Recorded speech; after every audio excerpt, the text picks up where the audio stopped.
नमस्कार, कोमल्स रेसिपी मराठी चॅनलमध्ये आपल्या सर्वांचं स्वागत आहे। आज आपण बघणार आहोत एक नवीन रेसिपी, ज्या रेसिपीचं नाव आहे भटुरा। आज आपण बघणार आहोत हॉटेलमध्ये जसा एकदम टम्म फुगलेला आणि एकदम मऊ भटुरा बनवला जातो, तसाच भटुरा आपण घरच्या घरी कसा बनवू शकतो। चला तर बघूयात त्यासाठी लागणारे साहित्य। त्यासाठी मी इथं घेतलेला आहे चिमटभर सोडा, चवीनुसार मीठ, 2 वाटी मैदा, अर्धी वाटी रवा आणि अर्धी वाटी दही। जर तुम्ही 2 वाटी मैदा घेतलात तर त्यासाठी अर्धी वाटी रवा असं प्रमाण तुम्हाला वापरायचं आहे। चला तर बघूयात भटुरासाठी लागणारे पीठ कसे तयार करायचं। त्यासाठी मी इथं प्रथम घेतलेला आहे मैदा,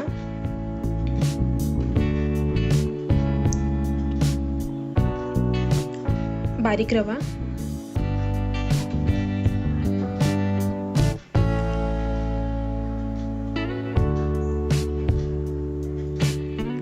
खाण्याचा सोडा, चवीनुसार मीठ आणि दही। आता हे सर्व मिश्रण छान एकत्र मिक्स करून घ्यायचं आहे।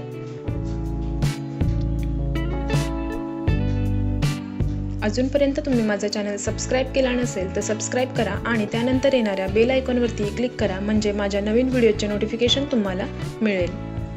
इथे तुम्ही बघू शकता की प्रथम हे सर्व दही त्या मिश्रणामध्ये मिक्स करून घ्यायचं आहे आणि नंतर थोडं थोडं पाणी घालून ते मिश्रण मिक्स करून घ्यायचं आहे।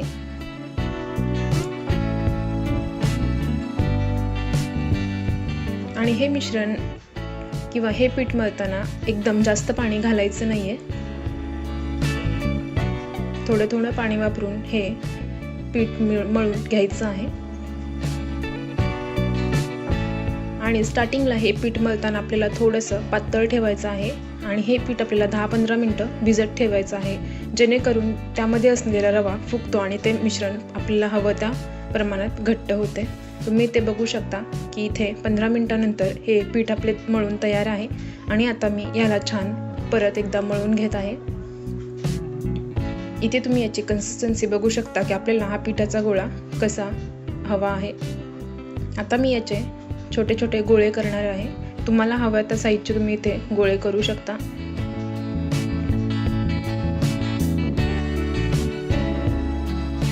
जर तुम्ही मला फेसबुक पेजला लाईक केलं नसेल आणि इंस्टाग्राम पेजला फॉलो केलं नसेल तर तुम्ही तिथे मला फॉलो करू शकता।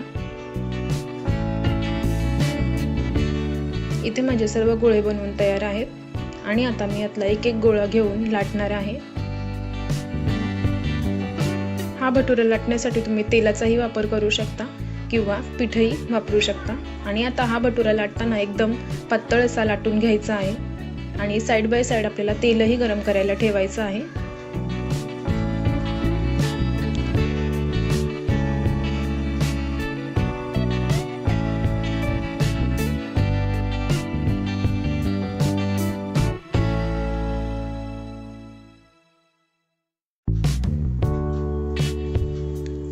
इथे तुम्ही बघू शकता की माझा भटुरा लाटून तयार आहे आणि आता मी याला गरम तेलामध्ये तळून घेणार आहे। इथे माझं तेलही गरम झालेलं आहे आणि आता मी त्यामध्ये तो भटुरा हळूच सोडणार आहे। इथे तुम्हाला एक लक्षात ठेवायचं आहे की भटुरा भाजताना आपल्याला जास्त वेळा त्याला पलटी करायचं नाहीये। प्रथम एक बाजू पूर्ण भाजून घ्यायची आहे आणि नंतर तो दुसऱ्या बाजूने परत पूर्ण भाजून घ्यायचा आहे। अशा प्रकारे तुम्हाला भटुरा तळून घ्यायचा आहे। इथे तुम्ही बघू शकता की भटुरा कसा टम्म फुगलेला आहे। अशाच प्रकारे अजून एक भटुरा आपण इथे तळून बघणार आहोत।